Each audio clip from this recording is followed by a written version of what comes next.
اور یار کے رہنے کی وہ منزل نہیں. دیکھو ان لوگوں کے پاس علم ہے مگر عشق نہیں، اور جب تک عشق نہ ہو بات نہیں بنتی.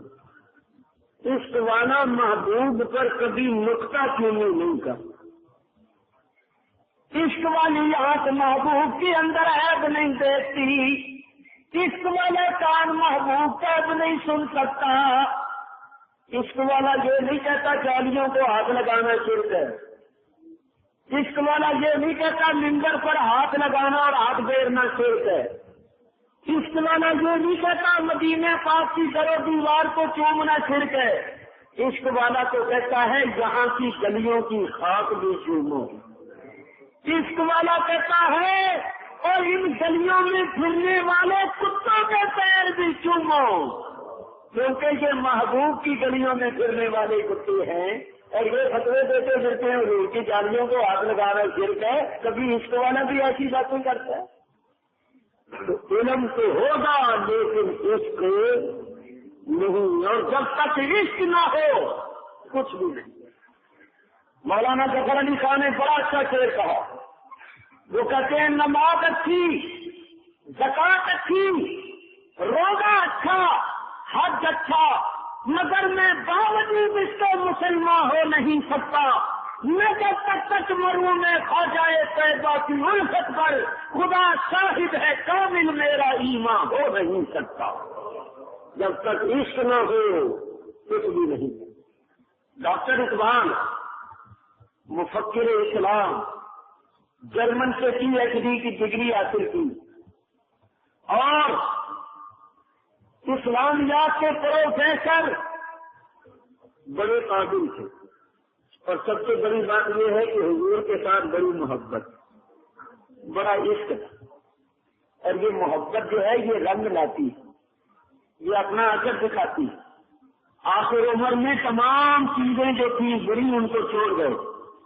توبہ کرنی، داڑھی بھی رکھنی، کرم ہو گیا تھا. یہ جو عشق والے لوگ ہوتے ہیں نا آخری وقت میں ان کی دستگیری ہوتی ہے، ان پر کرم ہوتا ہے. اور یہ جو بے ادبیاں گستاخیاں کرنے والے ہیں ان کا آخر وقت دیکھا کرو، آخری وقت ان کی حالت دیکھا کرو کیا ہوتی ہے. عشق والے آخری وقت میں کلمہ پڑھتے ہوئے یا رسول اللہ کے نعرے لگاتے ہوئے جاتے ہیں. تو ڈاکٹر اقبال نے بڑا اچھا شعر کہا. ڈاکٹر اقبال کہتے ہیں تو دعا کے لیے ہاتھ اٹھاتا ہے تو کیا مانگتا ہے؟ یا اللہ مجھے روٹی دو، یا اللہ مجھے بوٹی دو، یا اللہ مجھے کوٹھی دو. تو روٹی، بوٹی اور کوٹھی مانگتا ہے. تو دعا کرتا ہے یا اللہ مجھے لاکھوں پتی بنا، یا اللہ مجھے کروڑ پتی بنا. تو دنیا کی دولت مانگتا ہے. ڈاکٹر اقبال کہتے ہیں آپ تجھے میں بتاؤں رب سے کیا مانگ، اور رب سے مانگنے کی چیز کیا ہے. فرماتے ہیں کر اس سے نبی اگہت طلب اور سوزے صدیق کو علی اگہت طلب. فرماتے ہیں یہ دعا کیا کرے اللہ اپنے حبیب کے عشق کا ایک ذرہ ہی عطا فرما دے. مولا کریم وہ کر تو کون عطا فرما جو تو نے صدیق اکبر اور مولا علی کو عطا فرمایا تھا. ارے یہ دعا کیا کر تڑپنے پھڑکنے کی توفیق دے، دل مرتضیٰ کو جو صدیق دے. یہ ہے مانگنے کی چیز. تو میں عرض کر رہا ہوں کہ حضرت بلال حبشی کے پاس کسی یونیورسٹی کی سند نہیں تھی، کسی کالج کی ڈگری نہیں تھی، مگر اذان نہیں دی تو صبح ہی نہیں ہوئی. بات کیا تھی؟ عشق مصطفیٰ تھا.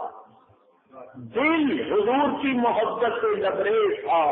تو حضور سے عشق پیدا کرو، حضور سے محبت پیدا کرو. دیکھو نا تمہیں جس سے محبت ہوتی ہے اس کا کیا کیا سنتے رہتے ہو.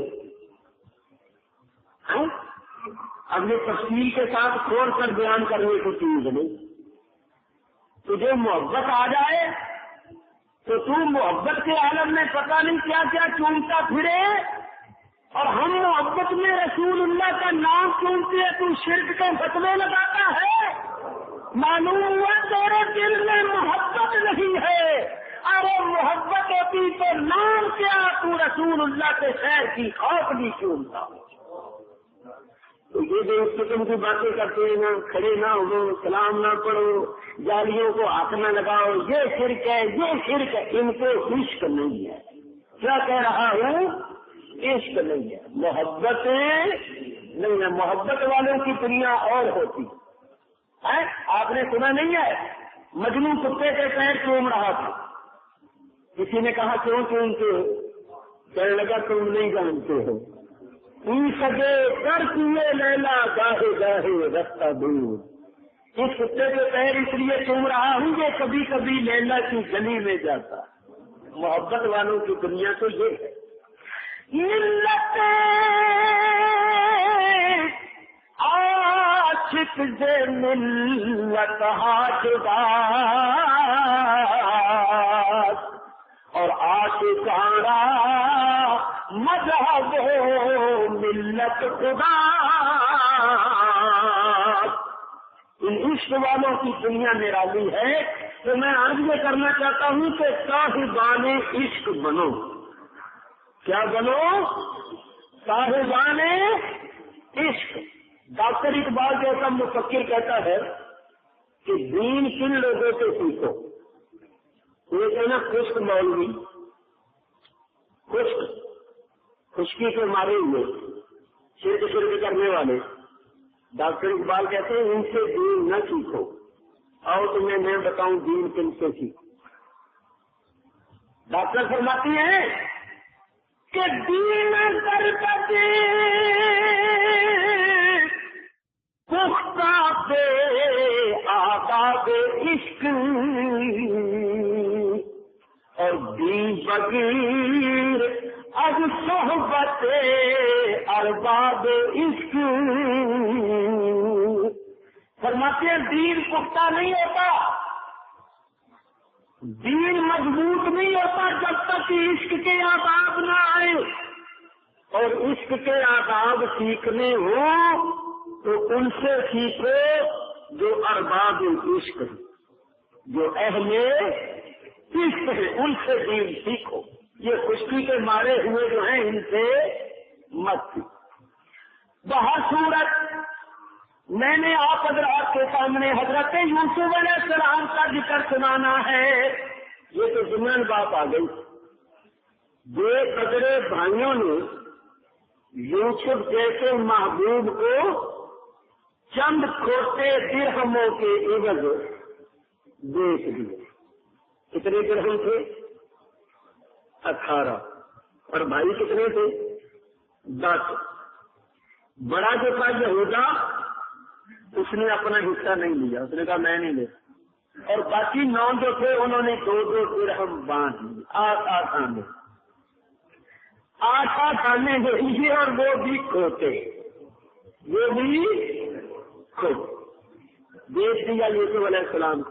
اور بیچ کر خریدنے والوں سے کہنے لگے دیکھو یہ غلام جو ہے اس کو بھاگنے کی عادت ہے،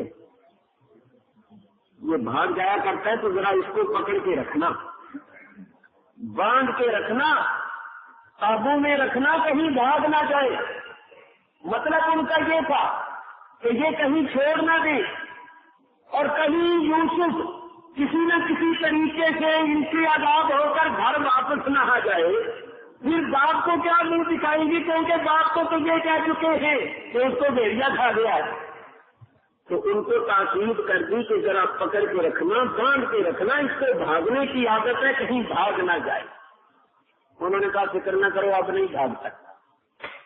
لیجیے صاحب، قافلے والے حضرت یوسف علیہ السلام کو لے کر چلے۔ وطن والا بے وطن ہونے لگا، وطن سے بے وطن ہونے لگا۔ جب یوسف علیہ السلام چلے قافلے والوں کے ساتھ تو آپ کی عجیب حالت ہوئی۔ قافلہ جب مصر کی جانب چلا، حال یوسف کا بہت ابتر ہوا، روئے یوسف ہائے کچھ اس درد سے، اور زبانیں حال سے گویا ہوئے، اور روتے ہوئے کیا کہا، اے وطن اور اے وطن کی سرزمین،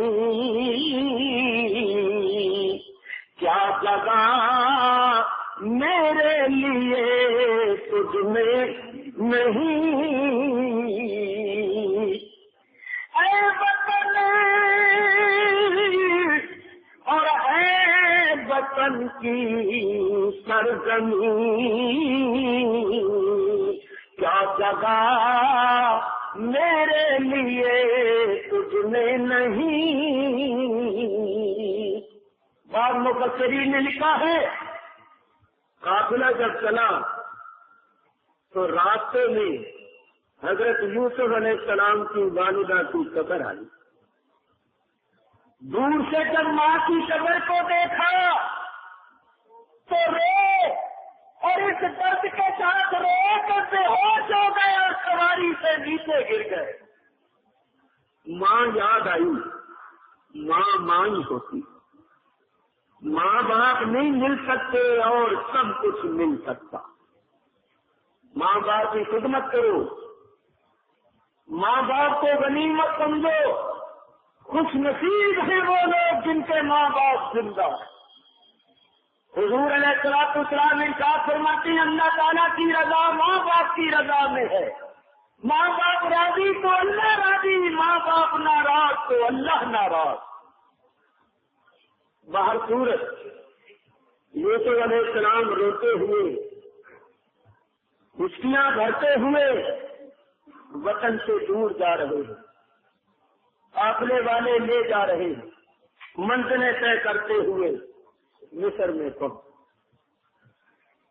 قافلے والوں نے آپ کو نہلایا، نہلانے کے بعد بالوں کو تیل لگایا، کنگھی کی، آنکھوں میں سرما ڈالا، بڑے اچھے کپڑے پہنائے، پہلے ہی بڑے خوبصورت تھے، حسن یوسف مشہور ہے، میں آپ کی خدمت میں عرض کروں گا۔ جب نہلا دھلا کر آنکھوں میں سرما لگا کر جناز سوار کر بازار میں لائے تو آواز لگائی ہے کوئی اس غلام کو خریدنے والا؟ جب انہوں نے کہا من یشتری ھذا الغلام، کون ہے جو اس غلام کو خریدے، کون ہے جو اس حسین و جمیل کو خریدے؟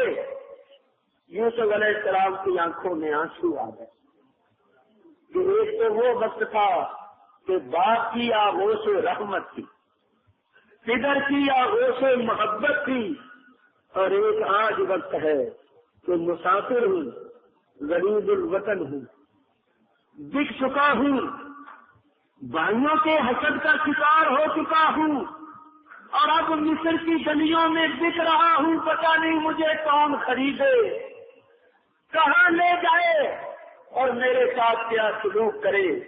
جب آنکھوں میں آنسو آئے، دل پریشان ہوا، تو اللہ تعالیٰ نے فرمایا مجھ کو اپنی ذات عالی کی قسم،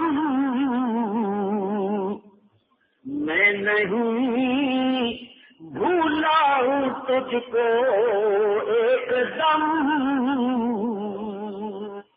میرے پیارے، یہ خیال نہ کر کہ میں تجھے بھول گیا ہوں، میری تو نگاہوں میں ہے، میری نظروں میں ہے، میں تجھے بھولا نہیں۔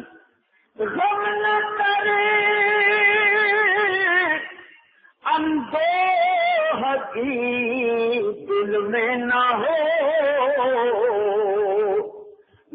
سبھی اس خلقت و مخلوق کو کر کے چھوڑو گا تیرا عاجز غلام، روز جھک جھک کر کریں گے یہ سلام، اور دے رہے ہیں آج جو قیمت تیری، کل تیرے ہاتھوں بکیں گے یہ سبھی۔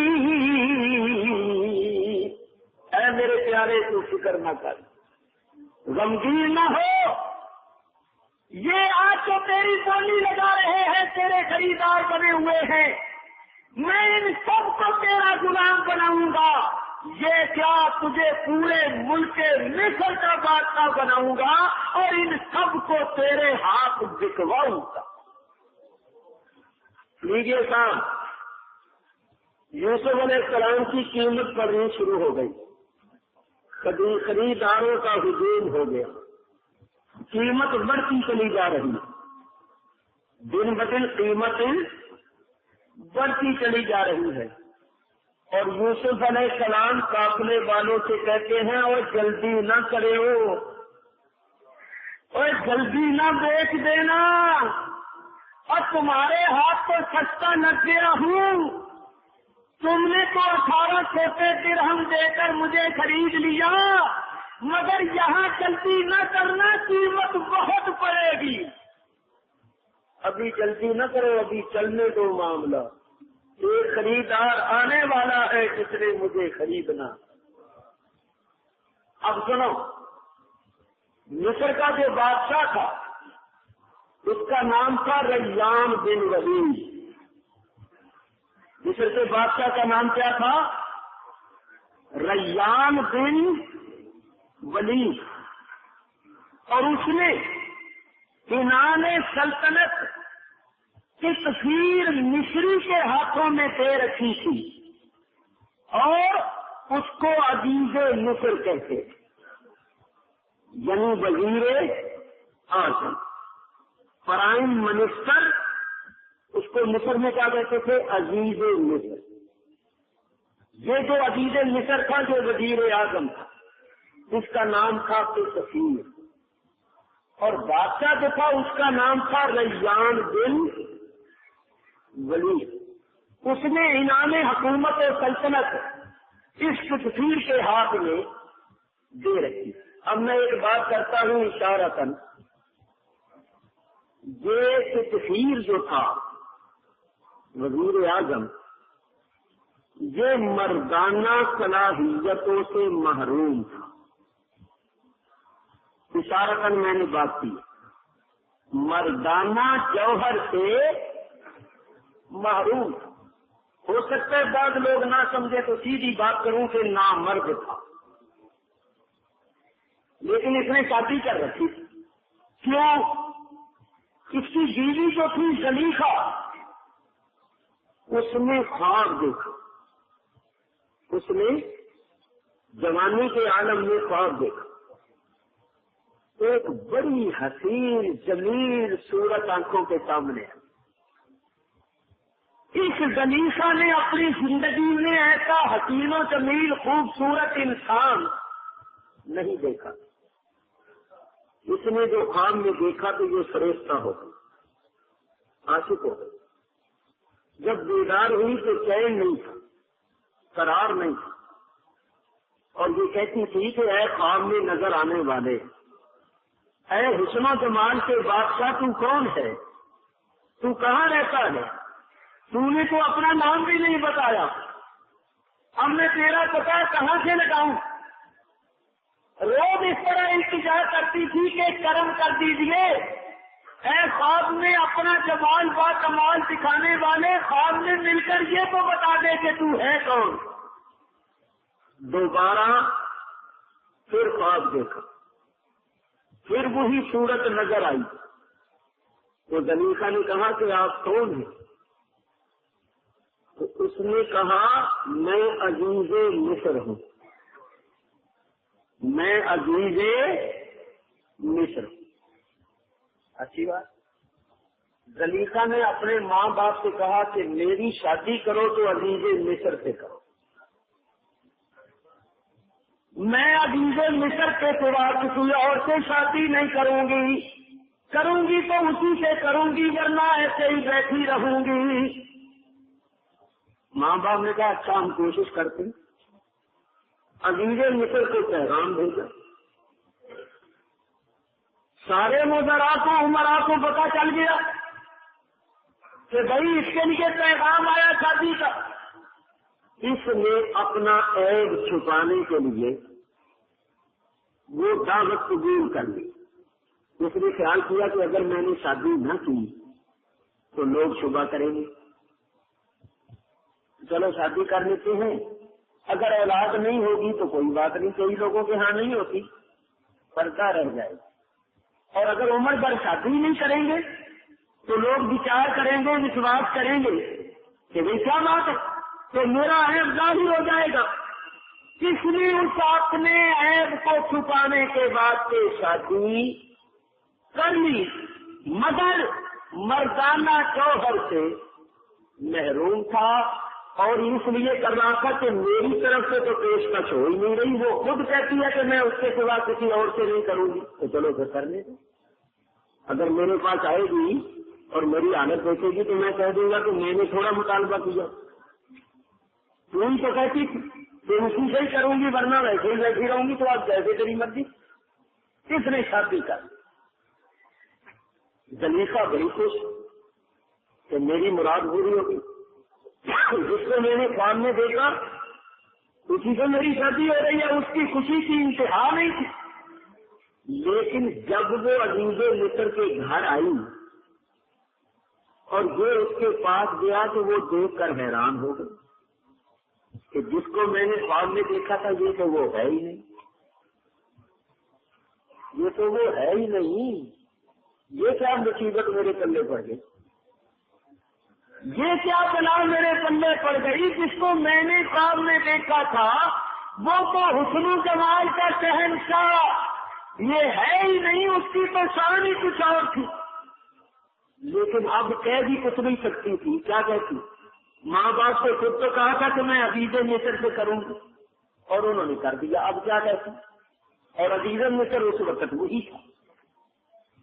کہنے لگی کہ اچھا اب صبر شکر کے ساتھ بیٹھو اور انتظار کرو، جس ذات نے خواب میں مل کر یہ کہا کہ میں عزیز مصر ہوں وہ ذات جھوٹ بولنے والی ذات نہیں، اس کا حسن و جمال، اس کا چہرہ ایسا نہیں تھا جو جھوٹ بولے، اس میں کوئی راز ہوگا، مجھے صبر کے ساتھ انتظار کرنا چاہیے۔ اس کی جو رازدان سہیلیاں تھیں وہ اس کو اداس پریشان غمگین دیکھتی تھی تو پوچھتی تھی کہ تو عزیز مصر کی بیوی، وزیر اعظم کی بیوی ہو کر پریشان رہتی ہے، اداس رہتی ہے، کیا بات؟ عورتیں جب آپس میں بیٹھتی ہیں تو ایک دوسرے سے پوچھتی ہیں، زیادہ ہی انہوں نے اصرار کیا تو زلیخا نے سب کچھ بتا دیا کہ اس طرح میں نے خواب میں ایک شکل دیکھی تھی اور یہ معاملہ ہو گیا، اب یہ تو وہ ہے ہی نہیں۔ اچھا اس کی سہیلیاں جو تھی جان، جو اس کی رازدان تھی وہ جان، جب حضرت یوسف علیہ السلام مصر میں آئے چرچا ہوا، قیمت دن بدن بڑھنے لگی، تو زلیخا کی چند سہیلیاں بھی دیکھنے آئی کہ چلو چل کے دیکھیں تو صحیح کون ہے وہ غلام جس کے بکنے کا اتنا چرچا ہے اور قیمت دن بدن بڑھتی جا رہی ہے۔ انہوں نے جو دیکھا تو دیکھ کر زلیخا کے پاس گئی کہ جو تو کہتی تھی نا جس کو میں نے خواب میں دیکھا ہے، جو تو اس کی علامتیں بتاتی ہے، یہ علامتیں اس کے اندر موجود جو مصر کی گلیوں میں دکھ رہا ہے، جا جا کے دیکھ کہیں یہ وہی تو نہیں جس کو تو نے خواب میں دیکھا تھا؟ زلیخا اپنی پالکی میں بیٹھ کر سیر کے بہانے نکلی. دور سے جب یوسف علیہ السلام کو دیکھا تو دل پکڑ کے رہ گئی کہ یہ تو وہی میرا آقا ہے، یہ تو وہی حسن و جمال کا بادشاہ ہے جس کو میں نے خواب میں دیکھا تھا.